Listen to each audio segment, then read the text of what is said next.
সাইফকে কুপিয়ে পালাচ্ছেন যুবক, ফাঁস হলো ছবি। বলিউড অভিনেতা সাইফ আলী খানের উপর যে যুবক হামলা করেছিল তার ছবি প্রকাশ করেছে ভারতের মুম্বাই পুলিশ। ছুরিকাঘাত করে কিভাবে অভিযুক্ত বাড়ি থেকে পালাচ্ছিলেন সেই ছবি ধরা পড়েছে সিসি ক্যামেরার ফুটেজে। প্রকাশ্যে এসেছে সেই ভিডিও ফুটেজও। ভারতীয় সংবাদ মাধ্যম জানিয়েছে অভিযুক্তকে এখনও গ্রেপ্তার করা যায়নি, তবে পুলিশ তাকে খুঁজছে। মুম্বাইয়ের সদ্গুরু সরণের 7 তলার সিসি ক্যামেরায় তাকে দেখা যায়, তার পরিচয়ও জানা যায়নি। সংবাদ সংস্থা পিটিআই যে ভিডিওটিতে প্রকাশ করেছে তাতে অভিযুক্ত যুবকের মুখ দেখা গেছে। তিনি সিঁড়ি দিয়ে নামতে নামতে সিসিটিভির দিকে তাকাচ্ছিলেন, তার পিঠে একটি ব্যাগ ছিল। ঘটনাটি তদন্ত করছে মুম্বাই পুলিশের অপরাধ দমন শাখা।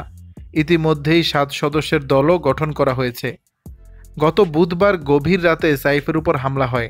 অভিযুক্ত তাকে ছুরি দিয়ে একাধিকবার কোপ মারেন। সূত্রের খবর, চুরির উদ্দেশ্যে ওই বাড়িতে ঢুকেছিলেন তিনি। সাইফ তাকে বাধা দিতে গেলে তার উপর হামলা হয়। সাইফের শরীরে 6 বার ছুরি দিয়ে আঘাত করা হয়েছে। গুরুতর জখম অবস্থায় তাকে হাসপাতালে ভর্তি করা হয়। বর্তমানে মুম্বাইয়ের লীলাবতী হাসপাতালে তিনি চিকিৎসাধীন।